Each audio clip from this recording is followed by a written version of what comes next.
Então vamos lá, os 7 princípios da justiça climática urbana. Oi pessoal, estamos aqui de volta para falar sobre um assunto que é bem delicado, complexo e que vai exigir de nós um pouco mais de aprofundamento nas relações humanas, econômicas, sociais, de território, de raça, de classe, para falar sobre justiça climática.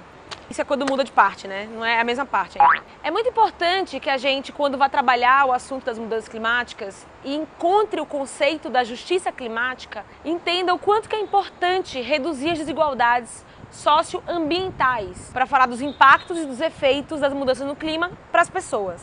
E aí que está uma grande diferença entre outros temas ambientais com justiça climática. Quando a gente fala de meio ambiente ou ambientalistas, a gente está falando de pautas relacionadas à fauna, flora, florestas. E quando a gente coloca junto aí um tema de justiça, especialmente climática, a grande contribuição, extra que dá-se para essa preocupação é com as pessoas. Diferentes pessoas e diferentes impactos das mudanças no clima. Deu para entender? O conceito de justiça climática, ele é relativamente novo. Resumidamente, além de se preocupar com questões ambientais, como fauna, flora, a justiça climática agrega pra gente uma preocupação que é com as pessoas.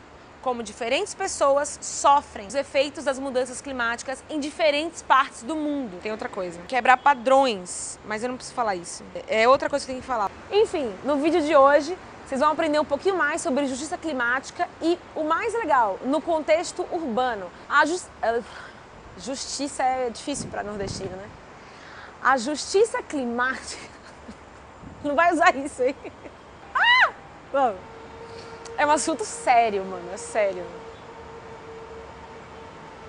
A justiça climática é uma forma mais integrada e ativa de combater as mudanças climáticas e as desigualdades sociais. Pessoas comuns como eu, você, comunidades ribeirinhas, comunidades locais, têm poder de influência nas tomadas de decisões. E é aí que entra o conceito e a questão da justiça climática, como você dá mais poder para que as pessoas façam diferença. Existe até uma teoria de que pessoas comuns têm mais poder de influência do que os próprios poderosos na questão da justiça climática. Justiça. É quase que politicamente desconfortável. E sabe por que as pessoas têm mais responsabilidade e poder sobre esse tema? Porque é muito difícil que empresas e governos tratem dessa questão.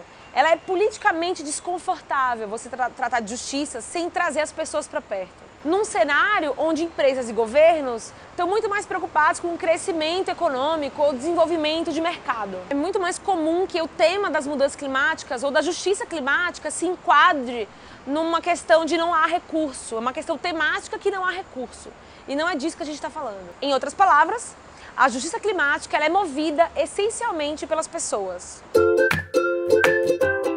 Cristina... Sempre tem um nome, né? Schlegel. Como que falam dela? Cristina Schlegel. Cristina Schlegel. Cristina Schlegel. É isso? É. Tão fácil, eu tô me cagando pra falar isso. Aí coloca a telinha, da capa do estudo dela, né? A pesquisadora Cristina Schlegel traz um conceito dos 7 princípios da justiça climática urbana. Mas a cabeça vai mais rápido que minha fala. Mais da metade da população do mundo já vive em áreas urbanizadas e uma tendência aí de que 2/3 da população viva em cidades aí nos próximos anos. Detalhe que no Brasil somos quase 90% morando em cidades. Ou seja, as cidades elas exercem um papel muito importante na questão das reduções de emissões. E é um papel esquecido ou muitas vezes negligenciado na discussão sobre mudanças climáticas. As cidades são o principal motor antropogênico das mudanças climáticas, ou seja, causadas pelo homem, pela humanidade, por nossa ação humana. 78% da demanda mundial por energia, vamos lá. As cidades atualmente representam 78% da demanda por energia do mundo e são hoje responsáveis por 60% das emissões de gases de efeito estufa. Um impacto enorme que precisa ser considerado. Então vamos lá, os 7 princípios da justiça climática urbana.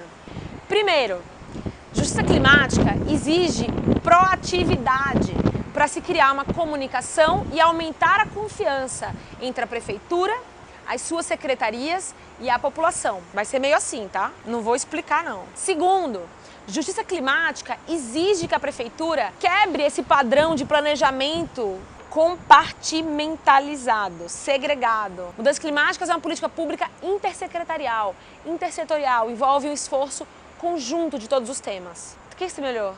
Não me olha!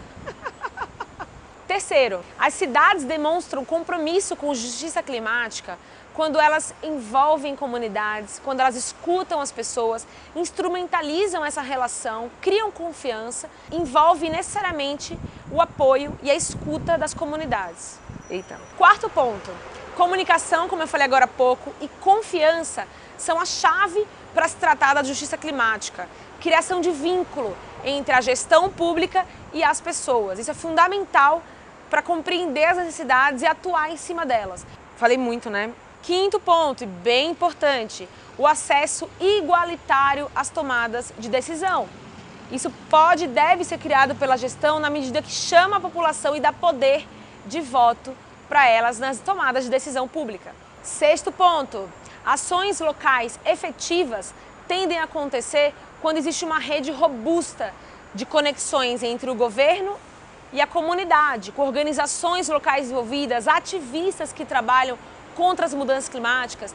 Tudo isso ajuda a cidade como um todo a ter mais resiliência, a serem mais resistentes aos efeitos nocivos da mudança no clima. E por fim, o sétimo e último princípio trata de uma questão que é bem importante para a gente se atentar, que são as métricas.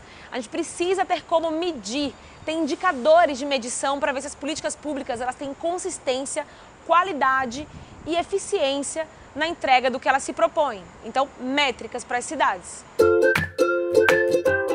É muito claro perceber esse tipo de questão relacionada à justiça climática urbana aqui no Brasil, inclusive. A gente tem um exemplo muito interessante na região metropolitana do Rio de Janeiro. O aumento da elevação do nível do mar, que é provocado pelas mudanças climáticas, ela já afeta a região metropolitana de diferentes formas. Aumento da elevação? É só a elevação. Eu vou repetir para você não fazer isso. A região que compõe a capital e cidades vizinhas já vem sofrendo com a elevação do nível do mar que é provocado pelas mudanças climáticas. Da área total da região metropolitana, cerca de 1.200 km² pertencem a uma zona chamada Zona Costeira de Baixa Elevação, que significa que ela está só a 10 metros acima do nível do mar. Representa 18% da região metropolitana, é bastante coisa. Deu para entender, né? Porque é tanto número que eu fico meio... As consequências diretas do aumento do nível do mar já podem ser sentidas quando a gente vê o mar invadindo galerias de água da chuva ou destruindo a infraestrutura da orla, aumentando a erosão das áreas costeiras. Tudo isso é impacto direto do aumento do nível do mar na cidade. Para você entender a dimensão dos impactos possíveis com o aumento do nível do mar, imagina que só 1,5 metro de elevação é capaz de destruir com 10% do território da cidade do Rio de Janeiro e até 8% de São Gonçalo, por exemplo. Mas nem toda perda de território é igual para todo mundo. Ainda um bom exemplo na região metropolitana do estado do Rio de Janeiro é a cidade de Duque de Caxias, que tem um bairro chamado Jardim Gramacho. Esse bairro abrigou o maior lixão a céu aberto do mundo durante anos. Nem equacionou ainda a questão do lixão e ela é uma área extremamente suscetível ao aumento da elevação do nível do mar. Aumento da elevação. Mano! Meu Deus! Enfim, que não reste dúvidas de que adotar uma abordagem de justiça climática é uma tarefa desesperadora, assustadora para qualquer governo no mundo, não só no Brasil. Exige dar poder político à comunidade, aumentar a participação para todos, em especial as mais vulneráveis, as mais marginalizadas, para além de enquetes no Facebook. Isso é, de fato, uma tarefa muito difícil, mas é essencial se a gente quiser, de fato, construir uma governança sistemática e muito robusta para enfrentar esse trem desgovernado aí, que são as mudanças climáticas, que já estão em curso e sentidas por muitos de nós. É isso, gostou do conteúdo? Então não esquece de deixar aí um comentário com suas reflexões, análises, críticas, sugestões, dar um like, compartilhar e seguir nosso canal para ter aí sempre mais notícias sobre mudanças climáticas e as cidades urbanas do mundo. não é Cidades Urbanas, Tem mais referência aqui na descrição do vídeo, se quiser ver aí tudo que a gente falou, né, links, tá tudo aí escrito. Dá seu like, compartilha, se inscreve e até a próxima.